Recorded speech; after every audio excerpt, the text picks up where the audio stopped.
Every human heart longs to connect and belong. For a young child, this connection is established every time their father scoops them up in his arms or when their mother kisses and puts a Band-Aid over their most recent playground scrape. And though all words can be powerful, nothing is more meaningful to a child than hearing the words, "I love you." Today, there are over 150 million orphans around the world, many of whom had never heard the privilege of hearing these words spoken out loud. And with the world becoming even more and more divisive and more countries closing their adoption's borders, many now refer to this as the global orphan crisis. But there is hope. In 2003, husband and wife duo Mary Beth and Stephen Curtis Chapman founded Show Hope, a nonprofit organization that cares for orphans by engaging the church and reducing barriers to adoption. Over the past decade, Show Hope has sponsored over 6,800 adoptions from 60 countries and granted more than $28 million in grants to assist families in their call to adopt. But why is there a need to assist families? Why is adoption so expensive? What are some legal hurdles of the adoption process? Well, I recently sat down with several members of the Show Hope team and several parents who have walked through their adoption process to discover the answers to some of these questions. But at the end of the day, one question stands out most. What would it be like if every child had a family? A lot of where the Show Hope story started was out of an experience from that I was able to go on a trip to Haiti, and my mom was actually on that trip, and that was really impactful for me at a young age. I have 3 sisters that are adopted internationally, 2 biological brothers, and 3 sisters that came home through intercountry adoption, and so that's kind of what opened my eyes to helping children in need. My first kind of memory of adoption was I have a little cousin who was adopted from Mexico, and I was about 5 or 6 when he was adopted.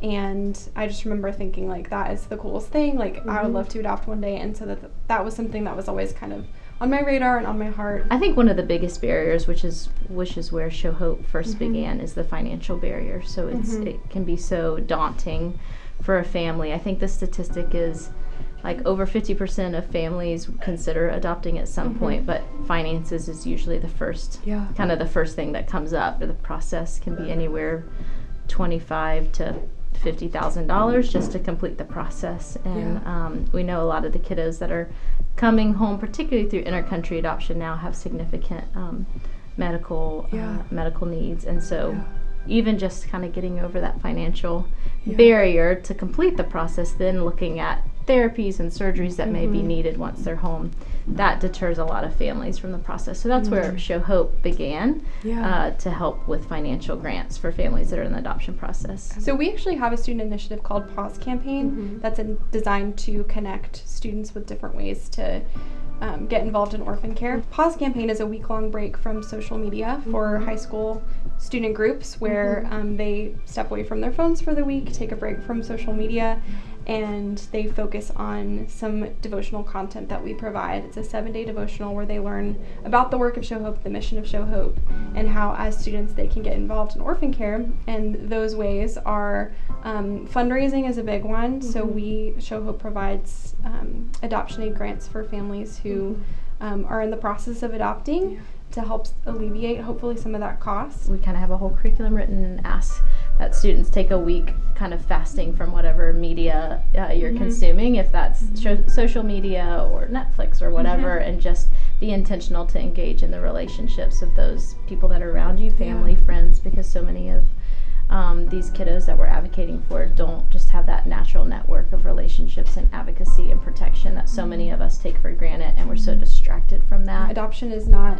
something that everybody is called to, but in James 1:27 we're clearly all called to care for orphans. And so Show Hope really provides people with the opportunity to do that. And so whether or not it's becoming a monthly sponsor, or whether it's leading a Pause campaign, or making just a small donation. I mean, sometimes we think that small acts don't always make a big difference, but they do, and they add up, and they're noticed by God, and they're felt by the people who are receiving those resources and support. I think last year we did about 417 grants, an average of $5,000, so a little over $3 million a year that we're awarding in adoption assistance, $28 million to date. So that's super exciting. We thought when I was in high school, I can remember my parents at the dinner table being like, wouldn't it be awesome if we could help 100 families be able to adopt? And that's 6,800 children now that have come home through the help of a Show Hope Adoption Aid grant. We really see the church as the primary agent of change in our world. And so when we first began in early 2000s, we were founded in 2003. Not a lot of churches that had adoption and foster care ministries, not a lot of churches that were talking about what it looks like to be trauma competent or have an adoption culture within your church. We really believe students aren't just change agents of tomorrow, they're leaders of today, and if you can access and resource students in the here and now, then you kind of unlock the greatest potential of the future of how you guys will choose to build families and engage your passions to make a difference in the world. Thank you all for sharing your hearts and stories with us. Currently, Show Hope offers assistance to children in the areas of adoption aid, care centers, pre- and post-adoption support, and student initiatives, which strives to empower and educate the next generation of leaders to effectively care and make a difference in the lives of waiting children, not just in the future, but today. To give or partner with their organization, visit their website at www.showhope.org. I'm Caroline, and until next time, have a good day, everyone.